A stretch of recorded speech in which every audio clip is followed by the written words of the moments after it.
Hello and welcome to the Being Human podcast. I'm your host, Dr. Greg Bottaro, and today I'm going to share with you an interview I did with Dr. John Crosby. He's a philosopher and faculty from Franciscan University of Steubenville. I think one of the greatest philosophers and important thought leaders of our time.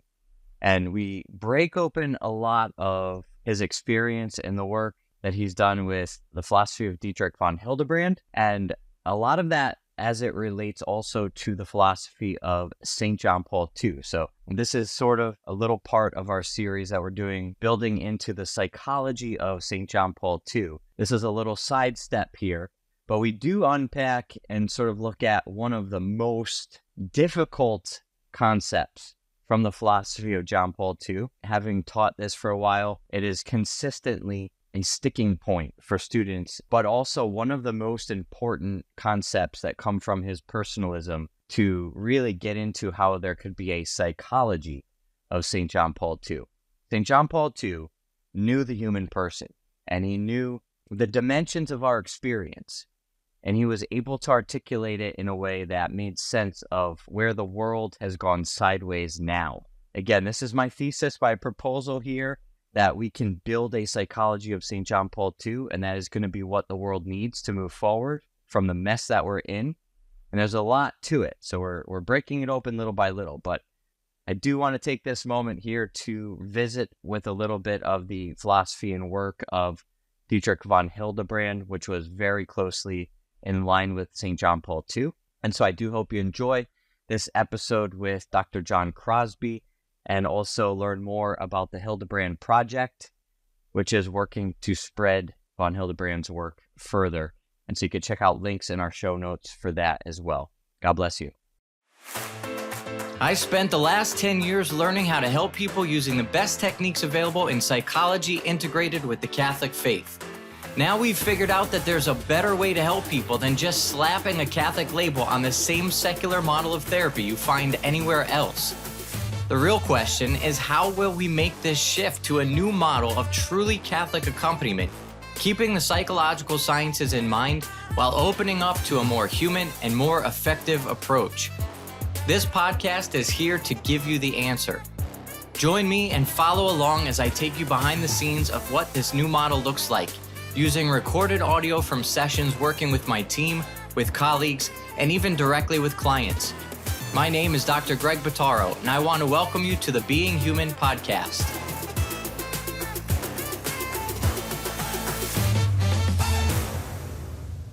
All right, welcome. Hello. So glad to have you here. I'm glad this worked out. All the stars aligned here, and God's providence brought you here too. I'm very glad to be here, Greg. This is really wonderful. First of all, to just kind of introduce yourself and even what you're doing here in town. Tell us a little bit about what you do. Well, I taught at Franciscan University for 30 plus years and have just recently retired from full-time teaching. I'm very active now in my retirement with the Dietrich von Hildebrand Legacy Project. My son founded that years ago, and I work with him closely, and it's a project very close to my heart. And actually, there's an event here in Greenwich tonight on behalf of the Hildebrand Project. That was so wonderful. We were visiting out in Steubenville last summer and bumped into John Henry. Right. And reconnected there. And it was actually at the, fortuitously and providentially at the weekend to celebrate your retirement. Yes. And I looked around and there was, Pete Colosi, and all of a sudden there's Michael Waldstein. And I'm looking around and what are all these great people doing here at the same weekend that I happen to be at Franciscan? So John Henry filled me all in on what you've been up to and what's been going on. And so it's just really exciting. I'm glad to reconnect with him. And then I told him about our project here, and then we got to sit down and talk a bit. Yeah, right. So I'm really happy to also support the Hildebrand Project now. We'll put some links for people that want to support more the great work that's being done there. Summer conferences and publications. And what are you particularly doing to further the work of von Hildebrand now? There are all kinds of online events, like introducing books. Every time we reprint a book of von Hildebrand's, we have gathered some scholars together online and have kind of online colloquium presenting the book to the world. And then, of course, the summer seminar is the most important single event of the year. This year, it'll be on the subject of community. Von Hildebrand wrote a very important work, The Metaphysics of Community. And so our summer seminar that we're preparing now will be on that topic. Yeah. What do you think is, just to summarize in a simple thought, what is the most important thing, or what's so important about studying and disseminating the work of Dietrich von Hildebrand? Well, that's hard to see in just a word. I mean, he was really a highly original thinker. Pope Benedict, in an official letter he wrote to John Henry years ago, says that von Hildebrand creatively reinterprets the Catholic tradition. And so on subjects like the heart, the affective life of the human person, von Hildebrand has some very original things to say. But also in his ethics and with its value theory and its idea of value response. This is why Bishop Barron has taken to von Hildebrand and cites him more often now, because he sees the treasure, the philosophical treasure that lies in the works of von Hildebrand. Especially talking about the heart and the affective life of man. I think this is really important for where we are today. Yeah. And we're going to unpack a lot more about this and why this is so relevant. But it's one thing to be creative and original, but I think to be original in a way that is so effective and profoundly important for today, for the work of the church, the life of the church, it seems like we need von Hildebrand now more than ever. Yeah. I think that's true. There are so many areas of his book on the nature of love, on magisterial study on love that tries to, root out certain dangerous tendencies in the tradition and to purify our understanding of love. That's beautiful. I think also what's really interesting, and for people that don't know your work yet or your story, how do you know of Dietrich von Hildebrand? Oh, well, I met him in person. He died in 1977, and I met him in 1966. I was an undergraduate at Georgetown University and had heard of his work and proposed his name for a public lecture. And he was chosen, and he came, and I was put in charge of the hospitality, that is, accompanying him on campus and getting him at the airport. And so I was thrown together with him for several days. Wow. And it was one of those life-changing encounters, where everything is different after the encounter. I'll explain that more. Yeah. Well, he gave his public lecture was on Vatican II and the true interpretation of it. This was in 1966. The council was just over by a few months. But he, while affirming the great significance of the council, this renewal that the church envisioned through the council, was alive to certain problems, like in the liturgy, a certain trivialization of the liturgy. And so he gave this lecture, which is a first draft of his later well-known book, The Trojan Horse in the City of God. So he spoke about Christ and the church, and he spoke with such an ardent love of the church. That made a huge impression on me. I had expected to see and to hear a great intellectual, a thinker. But what I heard was a real witness, someone passionately in love with Christ and the church. And so this combination of intellectual stature and witness and love, that was like a new thing for me. I had never encountered. I had met at Georgetown among my teachers, very intelligent people, well educated, but I had not yet encountered this. So it was that Van Hildebrand was not just a distinguished professor of philosophy, he was a confessor of the faith. That's what came over to me as I heard that lecture that he gave, and that fascinated me. I wanted to be that way too as a philosopher, and so a real friendship formed. And for the next 11 years of his life, until he died in 1977, I was able to really, I claimed him as my teacher in philosophy. We spent so much time together and discussed so many issues in philosophy together. Beautiful. He's my real teacher in philosophy, and became a great personal friend as well. Wow. Well, to sort of set the stage maybe a little bit more, what's the context of your life at that moment? Like 1966, where were you in your faith? Where were you in your education? And why was it so impactful at that moment in your life? I was, 21, senior. At Georgetown? At Georgetown, right. Considering how to continue my studies in philosophy. Very undecided, about where. And so it's as if in this crucial moment of decision, Van Hildebrand broke into my life with the tremendous force of his personality and gave me direction and guidance. What was the atmosphere like at Georgetown in 1965, 66? 66, yeah. It's not like today, It was a very, there was a, real Catholic identity and presence at the university at that time. Although the lecture of Van Hildebrand was very controversial. Oh, why? Stirred up great support among some, great opposition among others.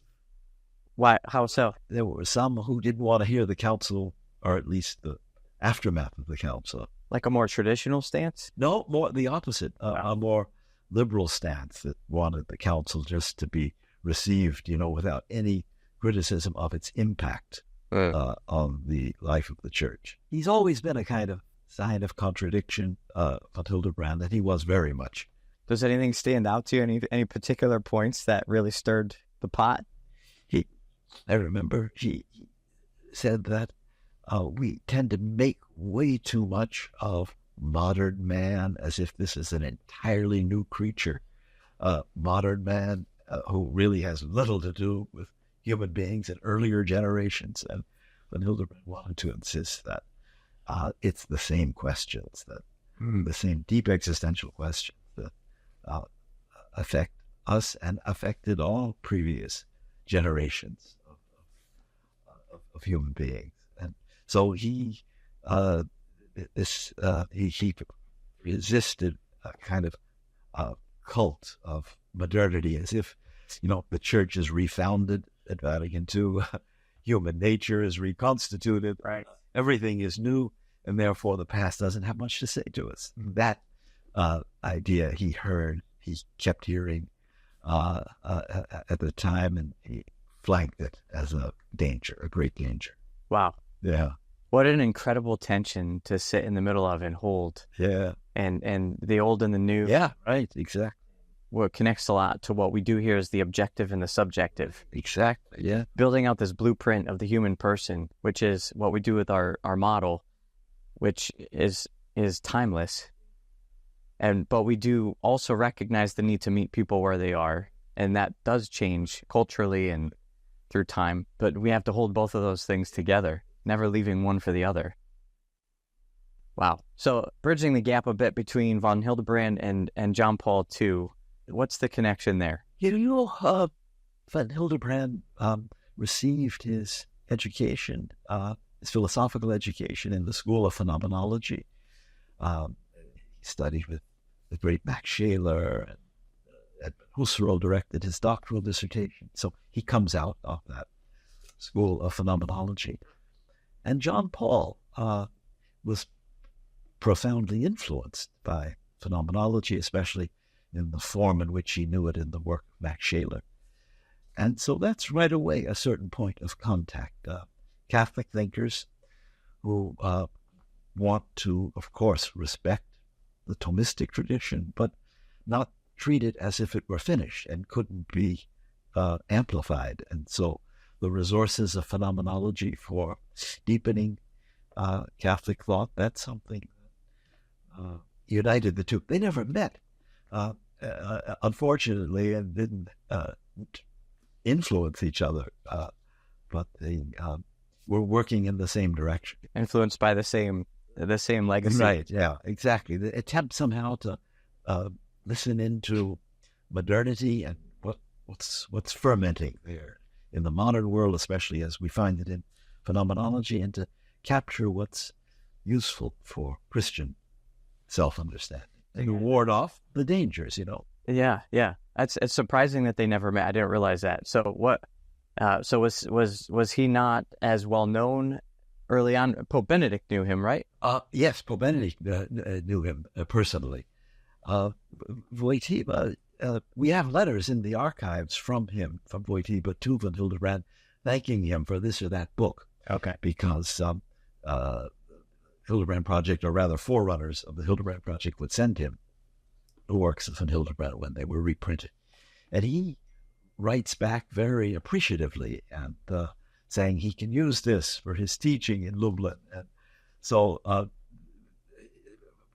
Van Hildebrand did have some positive influence on Wojtyla, but Van Hildebrand himself didn't know of Wojtyla's philosophical work.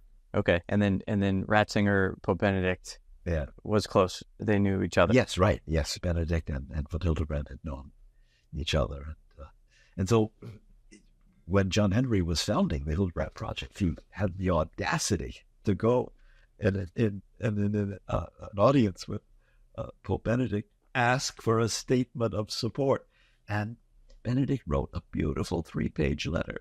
Wow. Declaring his support for the work of the Hildebrand Project. Beautiful. And that's where he uses the expression creative reinterpretation of the Catholic tradition. Yes. And also, not unimportant, would be Alice von Hildebrand's place in all of this. Oh, yes. Oh, right. So how does she fit in? Well, she had the talent to address a large audience, and she was able to reduce things to their simplest terms and present thoughts from Van Hildebrand in a manner accessible, to Catholics who are just looking for the support and deepening of their faith. Yes. So she was a kind of link between Van Hildebrand and a much larger audience. That's beautiful. That she was able to reach. Yeah. Yeah, his wife, obviously, carrying on his legacy and disseminating it with probably a touch of her feminine genius. Yes. Relating and connecting to people. And her unique humor, her unique French Gallic humor, that was a great tool in her toolkit. That's beautiful. That's our purpose here as well, is to try to disseminate and to make more accessible a lot of this dense and very great work, but sometimes very difficult to unpack and understand. And so, what brings us here today is a specific topic that has to do with the work of John Paul II, which is a very deep overlap with the work of von Hildebrand. And I think precisely because it is this legacy of phenomenology. Exactly.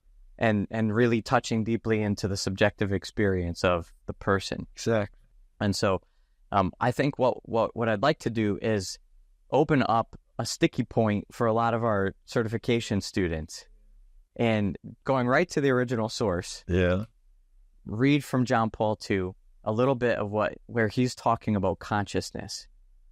And just to preface this, I think what's so important about the brilliance of John Paul II's phenomenology and his personalism, his interpretation of it, is how real it is in explaining things in the language of man of today. So it's the same man of all time, but it is in the language of man today. And since Freud, in the last 150 years, we've taken on this language with experience and consciousness and the self and the I. And these kinds of things are now the way people think and understand. So if we're going to enter into spreading the gospel, which is our ultimate purpose here, then we need to learn the language of where people are. So especially for psychology, which is our focus, to meet people where they are, we have to speak the language they speak. And a philosophical, psychological understanding of the person that takes into account consciousness in such a deep and important way is essential to a truly Catholic psychology. And I think even more than just consciousness, what John Paul II does is he opens up, he's aware of the language of the day. And so he mentions Freud in Person and Act, and how Freud introduces us to the subconscious.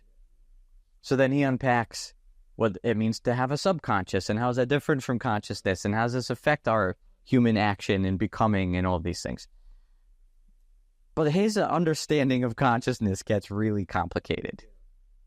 And so I want to talk a little bit about what he writes, why he writes it, and maybe we could just make a little bit more sense of it, if not also relying a bit on the work of Dietrich von Hildebrand and your own interpretation there. Let me just say, I quite respect the difficulty of these passages, and especially the ones on consciousness. And so please don't expect some great illumination from me. I've chip away. Struggled with them myself. I think it's a worthy struggle. And maybe instead of a great illumination, we'll just bring a couple of candles and have a little flame of maybe a tiny bit of light to shed on the subject. So in Person and Act, he's unpacking the various dimensions of the person, and we talk about it as the blueprint, and we have these various levels of the person, and he understands the integration between body and spirit. Yeah. And so at the very base level, we have things like our heartbeat and the blood running through our veins.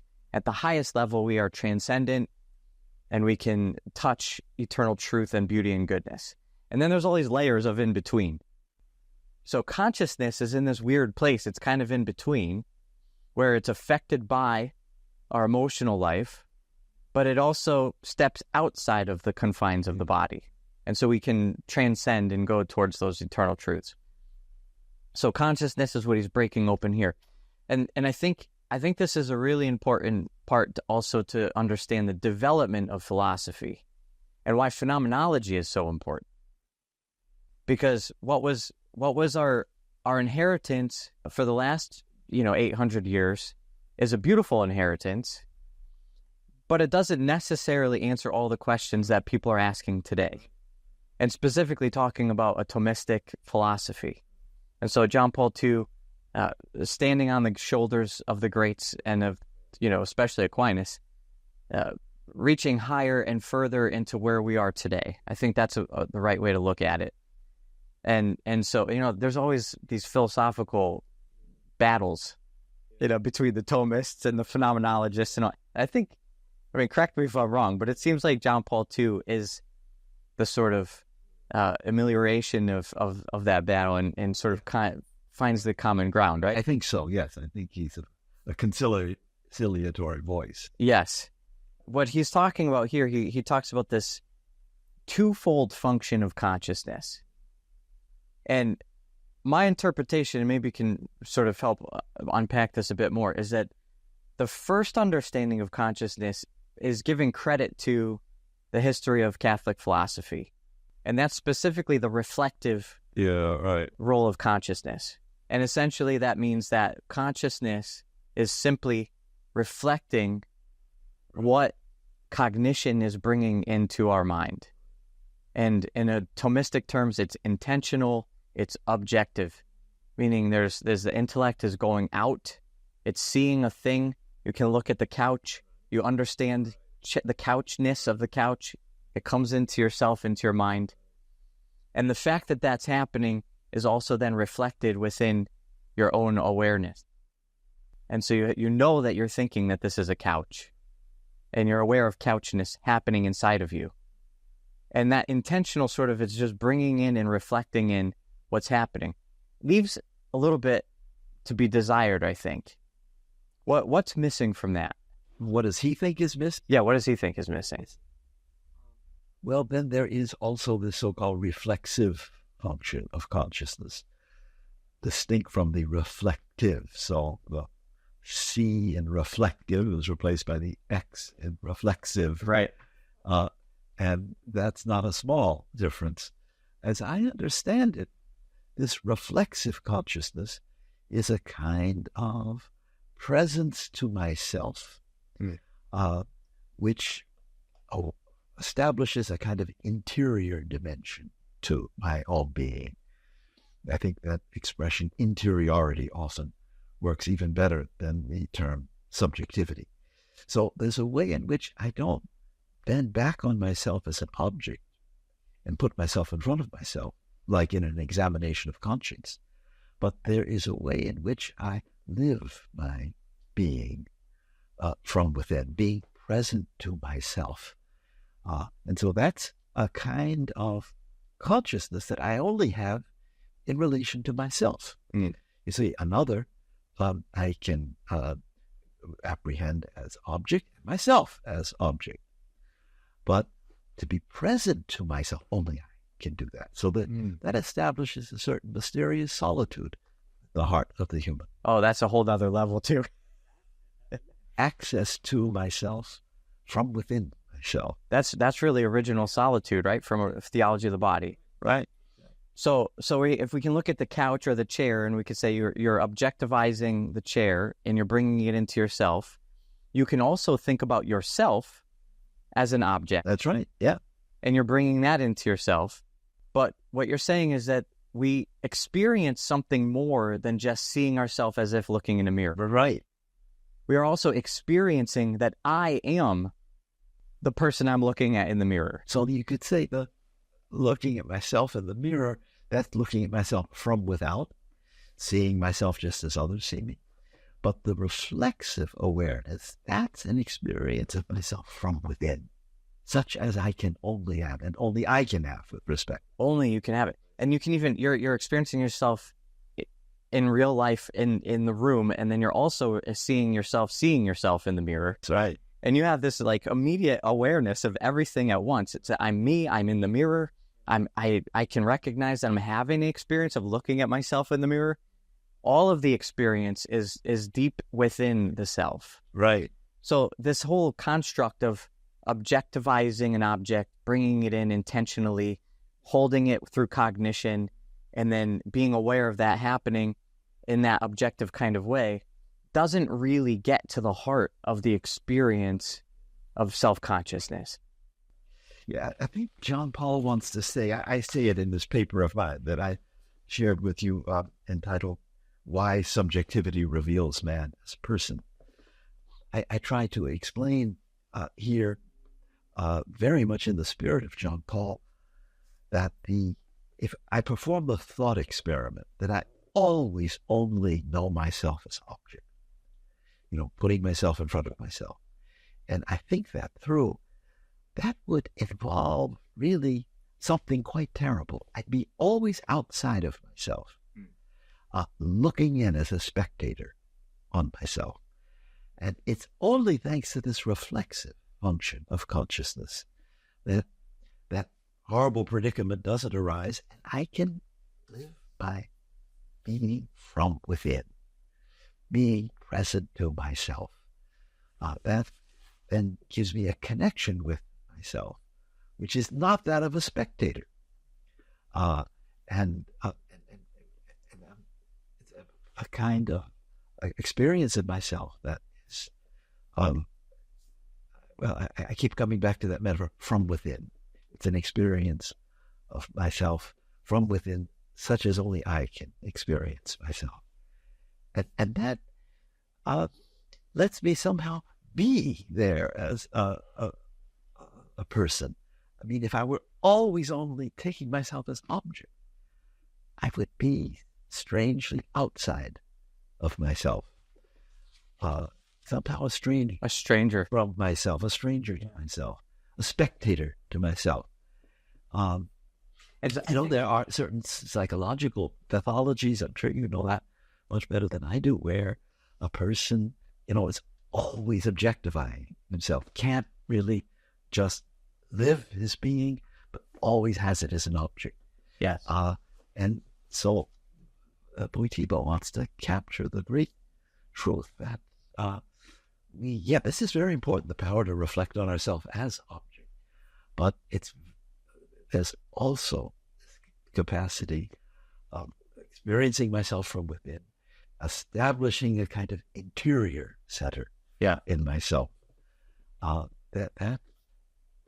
Without that, the whole analysis of consciousness person is very incomplete.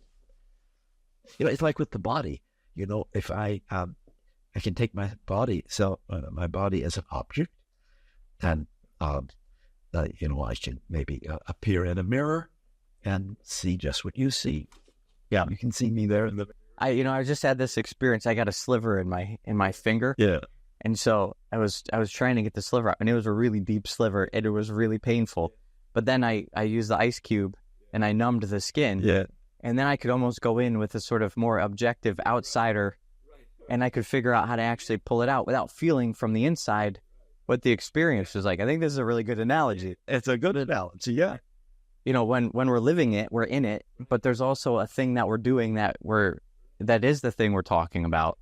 So there's two different dimensions. Right. In the chapter, this section is called The Twofold Function of Consciousness and the Lived Experience of One's Own Subjectivity. Yeah, right.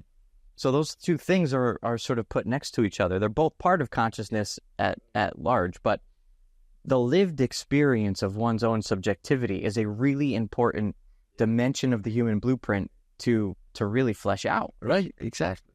And so this is ultimately, I'm kind of thinking too about why practically, we talk about end of life or, health issues when people are in a coma or so-called, vegetative state. And we talk about consciousness. Is this still a person? Is this person alive? So even if the cognitive faculties are paused or turned off, we could still have a way to understand how that person may still have some consciousness, not only dependent on the reflecting of cognitive objectivizations. There may be some other place of interior sense. On subject-object awareness. In my old writings, I've tried to take the word subject-object, which we use in cognition, and say, let's also speak of a subject-subject relation, where that expresses the self-presence of a person from within. And the whole story of consciousness does not lie in subject-object relations. It also involves the subject-subject self-presence. Yes, that's really, really important. So I think, if just a couple of lines here that I think will make a lot more sense. This is about reflexive. This turning toward the subject as a function of consciousness is something different from the mirroring. In the mirroring, thanks to self-knowledge, this man who is a subject in his own eye is still present as an object. Yeah.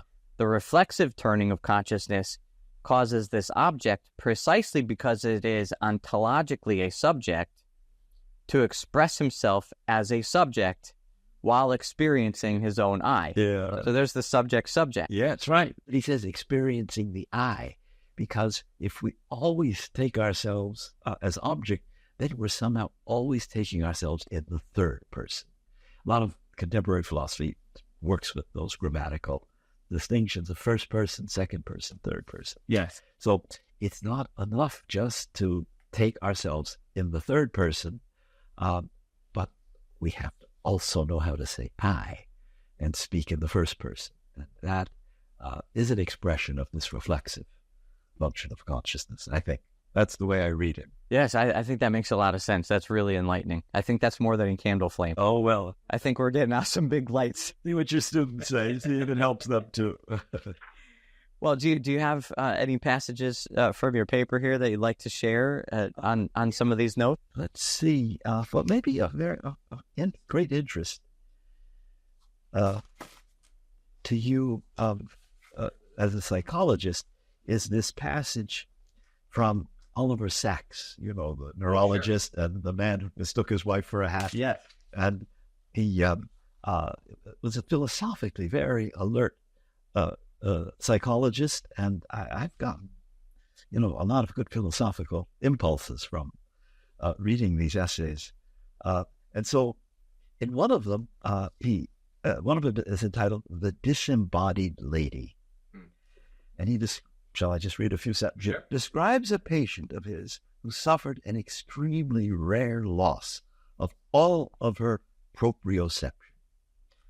I say, which is a kind of inner sense that we have of our body akin to the sense of balance. Proprioception is not a sense of my body that comes from perceiving it as an object, but from feeling it within, which is why I have this sense only in relation to my own body. When this loss of proprioception struck her, I quote here, she could hold nothing in her hands, and they wandered, unless she kept her eye on them. When she reached out for something or tried to feed herself, her hands would miss and overshoot wildly, as if some essential control or coordination was gone. She said she felt weirdly disembodied and felt as if her body had become blind. Eventually, she learned to regain control over her hands and feet by looking at them. What interests us here is that looking at her hands and feet as objects, though it helped her to recover some control over her body, was no substitute for the lost proprioception. For it did not take away that weird sense of disembodiment, nor did it relieve her of the awkwardness of having to make a great conscious effort to move her limbs. So I conclude saying, if we perform the thought experiment, all of my body experiences undergo the fate of this woman's proprioception. That is, all of them are replaced by subject-object experiences of the body. We get a glimpse of a horrifying estrangement from my body that I would suffer and that she, to some degree, suffered. What protects me from this estrangement is my embodiment, that is, my being immersed in my body as subject and having an inner access to it that only I have. Wow. So that's an interesting clinical case, that of the kind you're... That's perfect. That's brilliant. The reflective subject-object function, and then the reflexive. Well, and I think conceived in special relation to the body. Yes, and then, that's sticking with the body, but if we go deeper into the human experience and think about things like love. Yeah. If it's objectified, we miss so much. It's like trying to understand how the hand grasps. Yeah, right. Just objectively looking, forcing it to move around without the inner experience of being the hand, having the hand. Right, exactly. And if things like love or good decisions and all of the things of our culture right now, I mean, this is why, things like divorce or, things like family planning or how to live a good life and all the different facets of it. When we examine these things in too distant of a fashion from the outside, there's room for so many errors right of reason. Yeah, right. And it becomes illogical. Maybe it makes sense on one level, but the deepest way that it doesn't make sense a lot of times with these errors is from the inside. Yeah. Even if we can't even articulate why, it doesn't make sense. So especially in our work that we're doing now, I think when we're walking with people who are, distressed or suffering or some ways limited in what their full capacity would bring them to be able to enter into that experience is so important. So that when we recognize that it's not just quote unquote empathy or, compassion, but we're really being human in the deepest way that God made us. Right, exactly. And certainly part of what he made is a being with real interiority, which expresses itself in a particular way when we say I. Yes. Or think of something as mine. That's not just egocentric. That's the nature of the person on display. Yeah, the person has that already, and it's so natural. I was thinking about what life was like 200, 300 years ago. Yeah. And why, it's clear when we have psychologists and scientists and the technology to see what's going on in the body, we're developing a much deeper understanding of ourselves, right? But what did the man of 300 years ago think about himself? They were the same man. Right. They had the same experience. of the eye, but they didn't really think about it, right? Right. So they didn't need the same kind of philosophical answers. But I just wonder, like, what that would have been like, and do we, and if we can find evidence, especially reading the letters of people from history, or evidence of the ways that people talked or thought about these things, without maybe too much examination. But it seems like we're getting to a better place of self-understanding. Yeah, I think so. What Thebes was very intrigued by the old medieval definition of person that goes back to Boethius in the 5th century BC, that a person is an individual substance of a rational nature.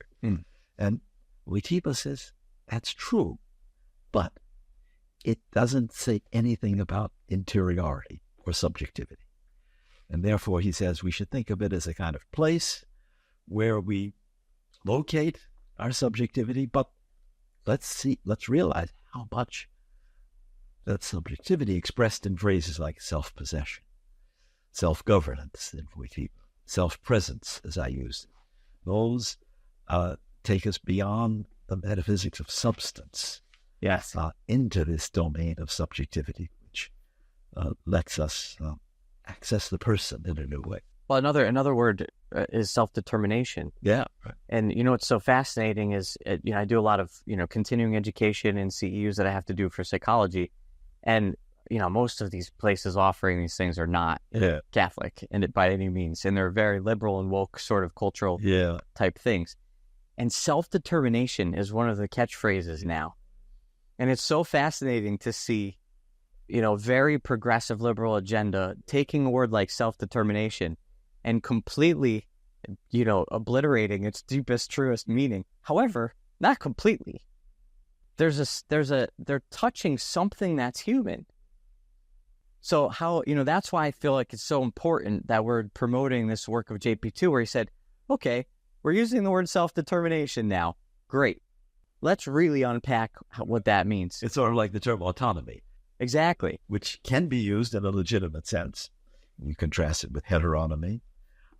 Often, though, there's some dangerous denial of creaturehood in the talk of autonomy, and yet there's something of personal selfhood that is also grasped by talking of autonomy. And preserved. And that has to be preserved. Yes, and it's like the balancing between the two extremes where we go off track. Yeah.